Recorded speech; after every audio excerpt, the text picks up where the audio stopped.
Chapter 14. Okonkwo was well received by his mother's kinsmen in Mbanta. The old man who received him was his mother's younger brother, who was now the eldest surviving member of that family.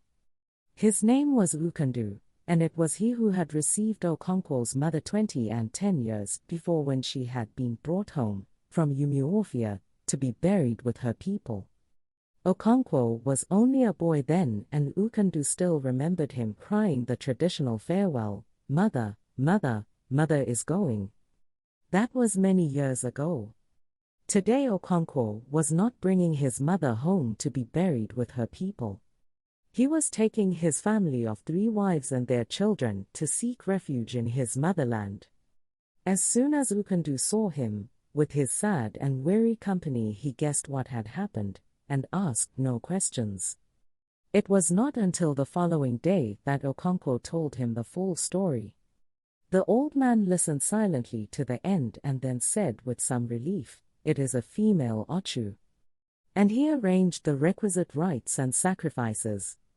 Okonkwo was given a plot of ground on which to build his compound, and 2 or 3 pieces of land on which to farm during the coming planting season.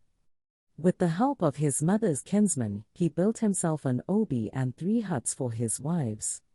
He then installed his personal god, and the symbols of his departed fathers.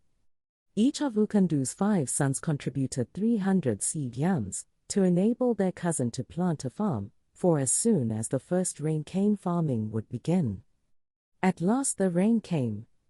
It was sudden and tremendous. For 2 or 3 moons the sun had been gathering strength till it seemed to breathe a breath of fire on the earth. All the grass had long been scorched brown, and the sands felt like live coals to the feet. Evergreen trees wore a dusty coat of brown. The birds were silenced in the forests, and the world lay panting under the live, vibrating heat. And then came the clap of thunder.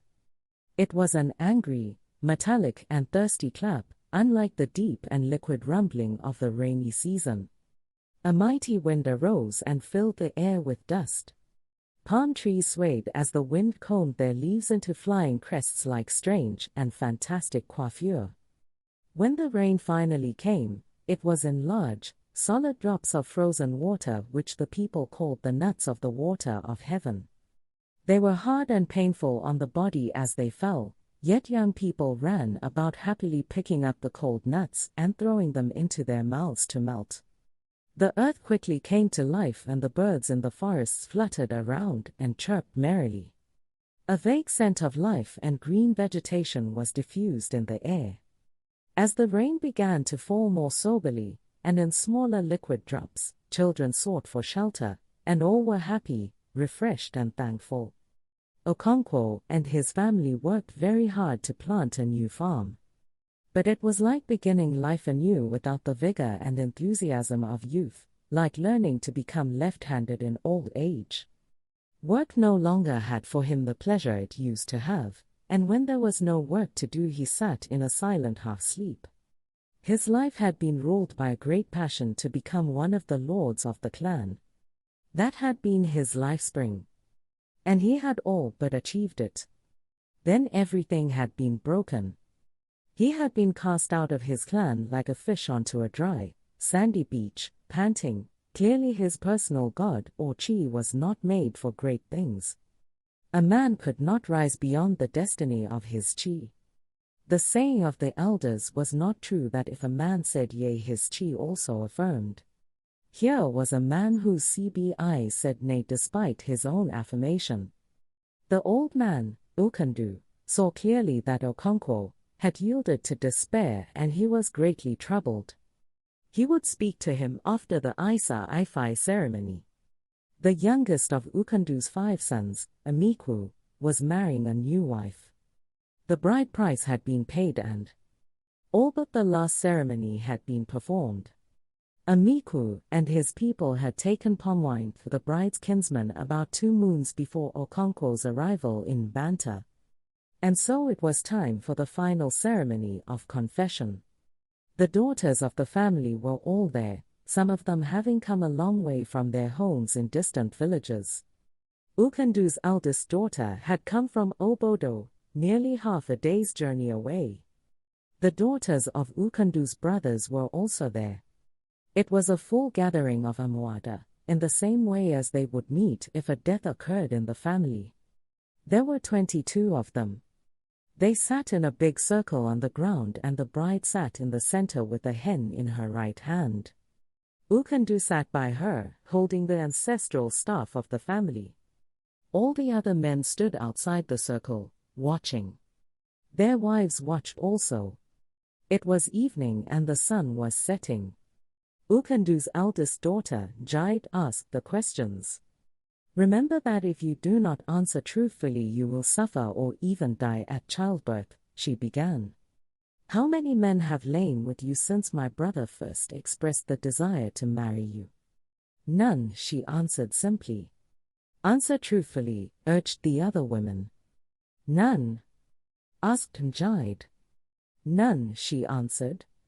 "Swear on this staff of my father's," said Ukandu. "I swear," said the bride. Ukandu took the hen from her, slit its throat with a sharp knife, and allowed some of the blood to fall on his ancestral staff. From that day Amiku took the young bride to his hut, and she became his wife. The daughters of the family did not return to their homes immediately but spent 2 or 3 days with their kinsmen. On the second day Ukandu called together his sons and daughters and his nephew, Okonkwo.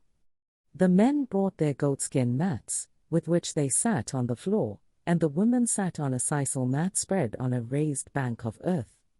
Ukandu pulled gently at his grey beard and gnashed his teeth. Then he began to speak, quietly and deliberately, picking his words with great care. "It is Okonkwo that I primarily wish to speak to," he began. "But I want all of you to note what I am going to say. I am an old man and you are all children. I know more about the world than any of you. If there is anyone among you who thinks he knows more, let him speak up." He paused, but no one spoke. "Why is Okonkwo with us today? This is not his clan. We are only his mother's kinsmen. He does not belong here. He is an exile, condemned for 7 years to live in a strange land. And so he is bowed with grief. But there is just one question I would like to ask him. Can you tell me, Okonkwo, why it is that one of the commonest names we give our children is Neka, or Mother is Supreme? We all know that a man is the head of the family and his wives do his bidding. A child belongs to its father and his family, and not to its mother and her family. A man belongs to his fatherland and not to his motherland. And yet we say Neka Mother is supreme. Why is that?"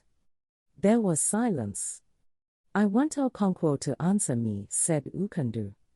"I do not know the answer," Okonkwo replied. "You do not know the answer? So you see that you are a child. You have many wives and many children, more children than I have. You are a great man in your clan. But you are still a child, my child. Listen to me and I shall tell you. But there is one more question I shall ask you. Why is it that when a woman dies she is taken home to be buried with her own kinsman? She is not buried with her husband's kinsman. Why is that? Your mother was brought home to me and buried with my people. Why was that?" Okonkwo shook his head. "He does not know that either," said Ukandu, "and yet he is full of sorrow, because he has come to live in his motherland for a few years." He laughed a mirthless laughter, and turned to his sons and daughters. "What about you? Can you answer my question?" They all shook their heads. "Then listen to me," he said and cleared his throat. "It's true that a child belongs to its father. But when a father beats his child, it seeks sympathy in its mother's hut.